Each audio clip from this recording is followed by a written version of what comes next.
Hello guys, good morning. સ્વાગત છે તમારું અમારા નવા વિડીયોમાં.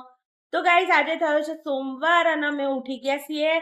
તો હું તો ઉઠી હતી બહુ વહેલી 5 વાગે, જ્યારે ધવલને જવાનું હતું ત્યારે.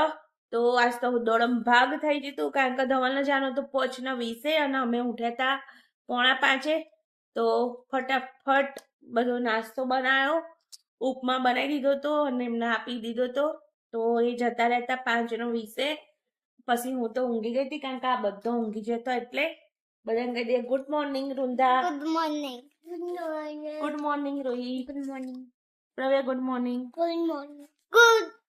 તો ગાઈસ, હવે અમે બનાવીશું ચા અને ફરીથી ઉપમા બનાવો છે. છોકરોની ફરમાઈશ આવી ગઈ કે મમ્મા ઉપમા બનાવે. તો ચાલો સવારમાં હવે બનાવીશું ઉપમા. નહીં રૂંધા? શું ખાવું તારે? ઉપમા. હેલો ગાઈસ, તો જુઓ અમારો બ્રેકફાસ્ટ રેડી થઈ ગયો છે. દૂધ છે, ચા છે અને ઉપમા. તો ચલો જમવા માટે.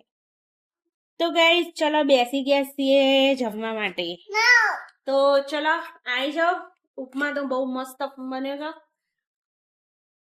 છે. બપોરના 12 અને હું નહીં ધોઈને રેડી થઈ ગઈ છું. અને જો આપણું હાઉસ બી મસ્ત ચકાચક કરી કાઢ્યું છે આપણે. અને હવે બસ જમી લીધું તું. બપોરનું જમવાનું બી પતાવી દીધું છે. તો હવે છોકરાને નવડાવવા ધોવડાવવાના બાકી છે અને રૂહીના હોમવર્ક કરવાનું છે.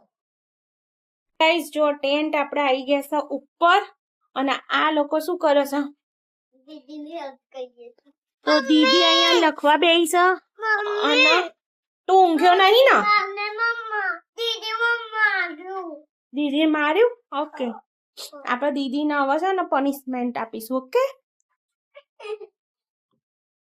તો ગાઈસ, જો હવે અહીંયા નાવાનું છે પ્રવ્યાના. નીના નાતા આવે છે જોર. તો કે કુના નાતા જોર આવે છે કોમેન્ટ જરૂરથી કરો, હે ને ગાઈસ? હું છે ને રૂમાલ લેવા જાય એટલામાં તો જો આરે અંદર બેહી છે, ડોલમાં બેહી છે પ્રવ્ય.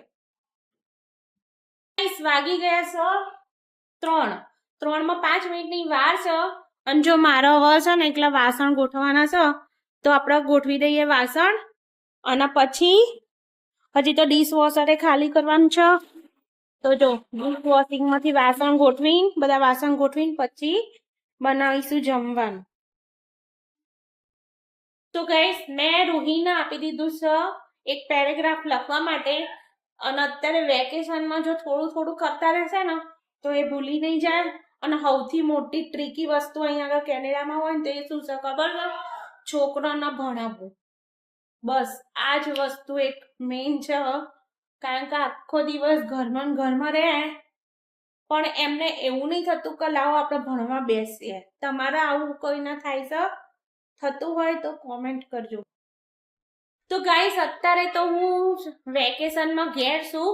પણ હું જ્યારે જોબ કરતી હતી ને ત્યારે ઘરનું કરો, જોબ કરો, છોકરાને ઘેર આવીને ભણાવો, તો બધું જ એકદમ ટ્રીકી થઈ જતું હોય છે. તો બહુ મુશ્કેલ છે છોકરાને અહીંયા કરી ભણાવવા. તો મારા જમવાનું આજે મેં બનાવ્યું છે ભાજી અને પરાઠા. તો જો અહીંયા આપણી ભાજી રેડી થઈ ગઈ છે મસ્ત મજાની. અને અહીંયા બની રહ્યા છે પરાઠા. તો જો લોટ બાંધીને રેડી થઈ ગયો છે. હવે બનાવીએ પરાઠા. કારણ કે આજે કોઈને પાઉં ખાવું નહોતું, પાઉં ખાવાની ઈચ્છા નથી. એટલે પછી મેં કીધું ચલો ત્યાં રોટલી અથવા તો પરાઠા બનાવી દઈએ. તો છોકરાને ખાવા છે પરાઠા અને અમે ખાઈશું રોટલી. તો ગાઈસ, જો આજે છે જમવામાં અમાર ભાજી, રોટલી અને ડુંગળી. તો ચલો બધા જમવા.